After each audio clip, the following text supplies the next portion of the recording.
You ask your comfort and energy questions, and they get answered. This is the Ask Derek Cole Show.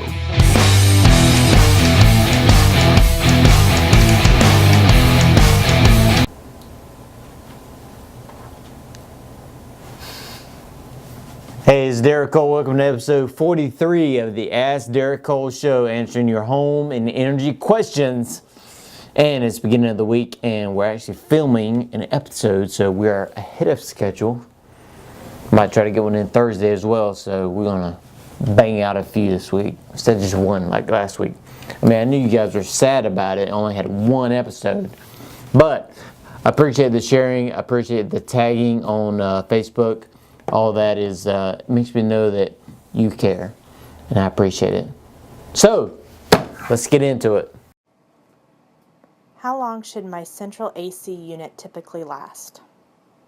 Usually air conditioners in this part of the country last 10 to 12 years, depending on maintenance and wear and tear. Now, we have those units from the 1970s. You've seen them, those round, we call them beer can units. The round units that have been around for like 25, 30 years. Those babies have lasted so long because they've actually installed a product back then called a compressor saver or a hard start to actually help the compressor last longer. Since then, the equipment manufacturers have gotten very smart, decided to not put those in the units because they're in the business to sell more units. So if you make a unit that lasts 25 years, obviously you don't sell the homeowner another unit, right? So 10, 12 years is normal. The people who made the compressors actually tell us that they make a compressor for 10 years, and that's pretty much it. The compressor is the heart of the system. So if the compressor goes out, you're basically talking about a heart transplant for your system. So it's a major thing to be done. So this is answering the question, but going a little deeper here. When you replace that compressor in like a 10, 12, 15-year-old unit, the problem is now you have a compressor pumping at full capacity, but you have a coil and copper lines that are still 15 years old. So leaks and things start to show up that were not present before because now you have a compressor pumping at full capacity. It's kind of like changing the heart of a 90-year-old man. The problem is that his veins, arteries, liver, lungs, everything else is 90 years old, and the heart's pretty new, so you're going to have some more problems because of that. But in this area, 10, 12 years is the norm. The people who make the compressor every 10 years, they make it the last 10 years, give you a 10-year warranty on it, and that is about it. So 10, 12 years. How is the efficiency of heating and cooling equipment measured? So the government gives equipment a SEER rating. When you talk about the air conditioning side, when you talk about the heating side, if you're talking about electricity, you give it an HSPF rating. When you talk about gas on the heating side, you get an AFUE, which is the efficiency of the fuel. So you have about 3 different things you can look at here. So around here, the minimum is 14 SEER. So the higher the SEER number, the more efficient it is. You get a 14 SEER, 15, 16, 17, 18. They make up to like 22. If you get like a mini split, I mean, those go up to 20 plus SEER. Those are really efficient. So the normal system last year was just 13. This year is now 14. So the reason these numbers keep going up is because the government says, hey, we need a 14 SEER unit. We need to be more energy efficient. You can only buy a 14 SEER unit. When you get to furnaces and things like that, you get 80%, 90%, 95%. I think now they got like a 97% efficient furnace. So basically saying for every $1 of expense you have in heating, 97 cents of that dollar you're getting back in the home, 3 cents is going up the flue. So that is a little more understandable than a SEER rating. So you have a SEER, HSPF. If you look at Duke Energy, Progress, Duke Energy, whatever they call themselves now, they do have a rebate for like a 15 SEER. but it has to be a 15 series unit.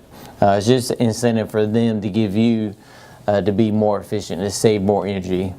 If you save more energy, they save on power, so that's why they transfer that over to you. So yeah, SEER rating, HSPF, and AFUE. Isn't that fun? But when we come out to your home, we go through all these different options. You can pick 14 SEER, you can pick 15, 16. And depending on what your situation is, you're going to have those options to choose from. I saw on Pinterest how you can do your own maintenance for your unit. Is it really safe to do any part of the maintenance by yourself? You can do a few things. I would recommend you doing a few things yourself. Things like checking the filter or checking the breaker, make sure that's proper. As far as getting into the unit, getting inside of the unit, I would stay away from that, because on the maintenance, not only do we clean coil, we open the unit up, check the amp draws on the motor, the compressor, get all the readings on the electrical, check all the connections. I don't think I would be comfortable with you doing that kind of work, mainly because when that happens, it is live power. Now when we clean the coils and things like that, we turn the power off, but to get your amp readings on these different motors and compressors, you have to have power. So I don't want you to get hurt in any kind of way, because it is a good bit of power and it does hurt. I would leave that to a professional. Things like your filter in the house, things you can change, your duct system you can check, all those things I would recommend you to do. But as far as getting in the unit, getting hands-on in the unit, I would stay away from that, because I don't want you to get hurt. By doing the maintenance myself, do I risk voiding any of the extended warranty that I have? If you do it yourself and you have an extended warranty, it could affect your relationship with the manufacturer on getting that done, because the stipulation for an extended parts and labor warranty is that you have to get a professional contractor twice a year to service and maintain your system. So if you don't have that done by a contractor, where's your proof at? Now sometimes they ask, sometimes they don't ask, but if that question were to come 5 years down the road and say, hey, have they done maintenance on the system? And we have no records of it, you have no records of it, so we're kind of stuck in between the two parties. So it's not worth it. I mean, it's not that much money to get it professionally taken care of, maintained, cleaned by a contractor in your home who's drug-free, background checked, and it's not going to harm you and your family, and it's a you-win situation where you're going to be 100% satisfied with the work we do at your home. So again, I don't think it's worth it for you to spend the time, money, and risk to do your own kind of maintenance, especially if you have an extended warranty. And hey, I've gotten the question before of, I have a new system, I don't need a maintenance on my new system. Well, let me tell you why you need a maintenance on your new system. If you go to EPA.gov, EPA.gov, and look it up, 1/20th of an inch of dirt on that new system can affect your efficiency up to 21%. That's a very small amount of dirt. So we went over SEER, so you just bought a 14 SEER unit. Well, the problem is you didn't have it cleaned in 2 years. So is that a 14 SEER unit anymore? Probably not. So you just spent this money and invested this kind of money, and to not get it maintained, it's not a good idea, because again, these aren't the same kind of units you had 25, 30 years ago with the thick copper and the beer can carrier units that could pretty much take anything. These are thin copper, thin aluminum for your system, so they need to be cleaned, they need to be maintained.